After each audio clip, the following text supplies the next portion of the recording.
Salut tout le monde, on est au lendemain de l'allocution de Macron qui fustige les non-vaccinés, qui leur dit clairement que ça va devenir des sous-citoyens, des sous-hommes, des Untermensch, comme diraient certains à une époque. Et depuis hier, qu'est-ce que je vois? Énormément de gens qui applaudissent la décision parce que, et c'est là que j'interviens, il faut absolument protéger les autres. Voilà, on ne le fait pas pour soi, on le fait pour les autres. Alors, comme vous savez que je suis quelqu'un qui aime apaiser les tensions, je suis prêt à me faire vacciner. Je suis pourtant quelqu'un de très réfractaire à ça, mais je suis prêt à me faire vacciner pour le bien des autres.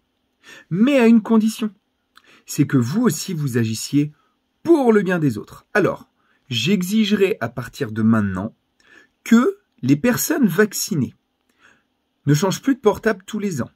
Arrête de partir en vacances à l'autre bout du monde. Arrête de prendre l'avion, sauf pour motif impérieux.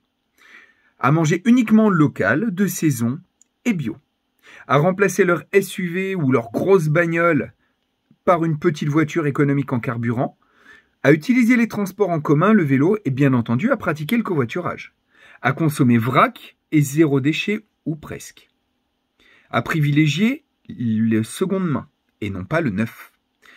D'arrêter de boire, de fumer ou de se droguer pour lutter contre le tabagisme passif et les incidents et incivilités sous l'emprise de l'alcool ou de la drogue. Je leur demande également de réduire leur chauffage en hiver à 18 degrés maximum. Personnellement, l'hiver, je mets 16-17 dans la maison et un gros pull et ça va très bien.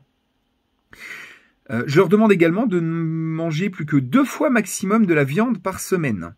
Je leur demande aussi d'arrêter de jeter les objets encore utilisables de leur maison, de jeter leurs déchets dans la nature, faut arrêter ça, absolument, d'arrêter de manger dans les chaînes de restauration rapide qui sont très polluantes et qui nécessitent beaucoup de transport. Je leur demande également de réduire leur temps de trajet en voiture au strict minimum, par exemple pour aller au travail, et au maximum d'aller en vacances une fois par an et si possible à moins de 500 km. Je leur demande également de ne plus faire de croisière, de ne plus acheter de produits ayant fait 3 fois le tour du monde, de plus changer de fringues en permanence et de jeter des vêtements encore utilisables, de ne plus avoir 10 paires de chaussures, de réduire leur surface habitable à 20 mètres carrés par personne pour éviter d'avoir à consommer énormément d'électricité pour le chauffage en hiver, de favoriser la rénovation plutôt que la construction neuve. Il faut arrêter les constructions neuves. Il y a plein de vieilles maisons qui à rénover, qui sont à vendre. Je leur demande également de plus jeter leur nourriture à la poubelle. Surtout, on mange tout, on consomme ce qu'il faut, on évite de jeter. Il y a beaucoup de gens qui meurent de faim, faut penser à eux. Je leur demande également d'acheter des meubles dans les recycleries, chez Emmaüs, etc. et de ne pas changer de meubles selon la tendance du moment. Je leur demande aussi de ne plus acheter sur Amazon, parce que Amazon, c'est des conditions de vie très difficiles. Il faut penser aux autres, c'est pour le bien des autres. Il faut arrêter également d'acheter tous les gadgets inutiles qui vous servent à rien, les lunettes de réalité virtuelle de machin. Tous les objets, là, ces petits objets du quotidien dont on n'a rien, on n'en a pas besoin, on n'en a rien à foutre, mais on achète quand même. Et puis après, au bout de 3 mois, c'est dans un tiroir, ou alors voire même à la poubelle. C'est super pas bien. Je vous demande aussi de boycotter les marques qui font travailler des enfants, mais il y en a énormément.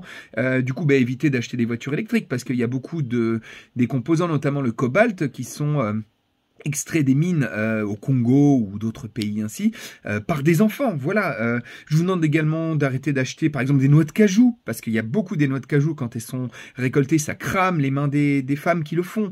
Vous savez, c'est pour le bien des autres. Donc, c'est une liste non exhaustive, je pourrais continuer comme ça pendant des heures, mais je vais vous perdre au fur et à mesure. Alors moi, j'aimerais juste rappeler à toutes les personnes qui passent leur temps à nous dire « il faut se faire vacciner, c'est pour le bien des autres, c'est pour le bien des autres », de commencer à arrêter d'exiger les efforts de la part des autres et de commencer eux-mêmes à faire des efforts. Parce qu'on n'a qu'une seule planète. On voit en ce moment ce qui est en train de se passer, ça crame de partout, ça chauffe de partout. On est en train de pourrir notre planète, on est en train de faire du mal à des millions de personnes, mais bon, on a fait son petit vaccin, tout va bien, on l'a fait pour le bien des autres, on est une personne bien. Non, vous n'êtes pas des personnes bien, vous êtes des personnes hypocrite. Donc s'il vous plaît, messieurs, mesdames, les vaccinés, alors pas tous les vaccinés, il y a des vaccinés qui le font et qui font pas chier le monde avec ça, mais toutes ces personnes qui cassent les couilles aux non-vaccinés et qui n'arrêtent pas de dire aux non-vaccinés « mais c'est pas bien, tu n'agis pas pour le bien des autres », ben je leur demande d'arrêter de regarder leur petit nombril et d'arrêter de sentir l'odeur de leur paix en croyant que ça sent la rose et de commencer à réellement agir pour le bien des autres et arrêter de faire les putains d'hypocrites. À bon entendeur, salut.